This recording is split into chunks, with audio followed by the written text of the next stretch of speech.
Howdy-o, what do you know, it is Rabbit of ScrubLeet Academy, and today we're gonna give rise to one of the most heinous wizards in modern history. He who must not be named, you know who, the Dark Lord himself, Voldemort. We're back in Baldur's Gate 3 today, and if you haven't seen any of my videos, I'll put something fun up in that top right corner periodically throughout this video, so check it out. After this video, of course. Now, we need to design this creature, and first we have to go through appearances. Keep in mind, I have heavily modified this game, and you are free to ask me what mods I chose in the comments section. If there's popularity there, I'll update them in the description, but we need to boot that algorithm up somehow. The race we're choosing is the only one that can get the right complexion for the job, and that is Changeling. Yes, the modded Changeling race from Nexus Mod, specifically the one uploaded by Trips. Check it out and show them some support. But we need that pale white skin though, since, well, have you seen this guy? Not exactly at home on the beach. We can't quite get the snake-like nose slits with this, but we could do a pretty good job.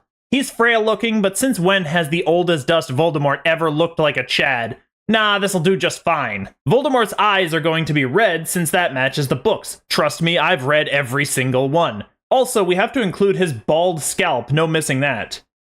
The reason I couldn't just go Githyanki is because of those ears. Sadly, Voldemort's human and he's gotta look relatively human.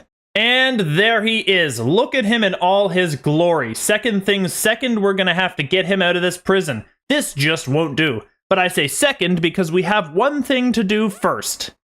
And that is to speed level through this guy and select our spells. Don't worry, I reselected his spells like 30 times to try and get the right stuff for our character. Here's the final version I settled on, and as you could tell, this is classic Voldemort. Disintegrate for Avada Kedavra, some nice charms from Perio, a few niche spells that he obviously would know, and even Mage Hand because, as we all remember, Wormtail's Hand. We absolutely dominate everything because Lord Voldemort does not suffer fools to live, but something's missing. We need something. Subjects! We don't have enough servants! We need to collect a few Death Eaters. I know just the 3 for the job, but you may be surprised at which ones we choose. First, we obviously have to have her, guys. Come on, it's Bellatrix Lestrange. She's literally Voldemort's right hand. I'll let you decide how we did with the limited cosmetic options available to us, but things might come together in a bit. Second, a man who hasn't quite lost the Dark Lord's favor, Lucius Malfoy, is in. So valuable is he. A Dark Lord needs his PR department, does he not? Other than the elf part, I think we did Lucius justice on this one. What do you think? Finally, this is going to be the surprise. It's not Severus Snape. Why? Because our Voldemort is an actual accomplished Legilimens and prized into the minds of those who do know Snape's a double agent, so Snape's already dead. Really, he should never have gotten to that point, and Voldemort doesn't trust or care about any one of his friends personally, so that's always been a problem with the story. No, we're gonna go with the third most accomplished member of Voldemort's crew, and that's the man that collapsed the Ministry of Magic, Corbin Yaxley. Who? This guy. He doesn't really have an overt part, but he's a ridiculously accomplished wizard and a better spy who imperused Pius Thickness and many others, eventually cornering and murdering Rufus Scrimgeour, the Minister for Magic. See? I have read the books. Basically, he led the campaign to take down the government.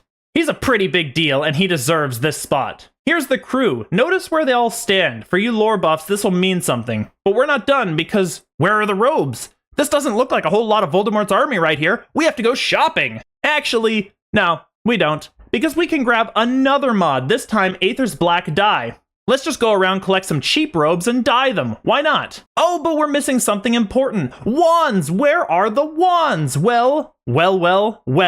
Elven Weaponry Wands by Carneth solves that problem. Now, after stealing Gale's clothes, we can finally call our crew fully assembled. I think it's time to head out on our final mission to make this day complete, but first we're gonna have to test out a few things. We don't know if these guys are good enough to win.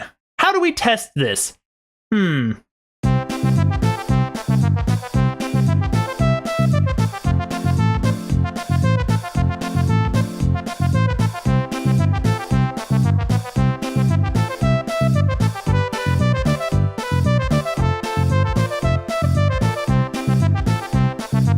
That gets us into shape. We can't quite deal with the Grove yet because we'll be heading there now to pick up our final member. This is literally the only place in all of BG3 or Nexus mods where we can get the final member of our party, Nagini. This is why we need the party. We have to make sure we can kill Kaga, take Nagini back, and protect the vulnerable snake long enough that we can finish this fight. Well, what are we waiting for? Let's go get to it!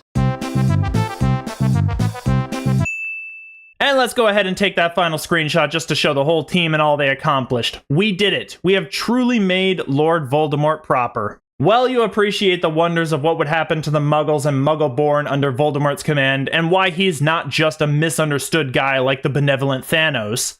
Make sure to drop a like, comment, and subscribe. We're so close to 200 now, and I'd love to see us get over that hurdle.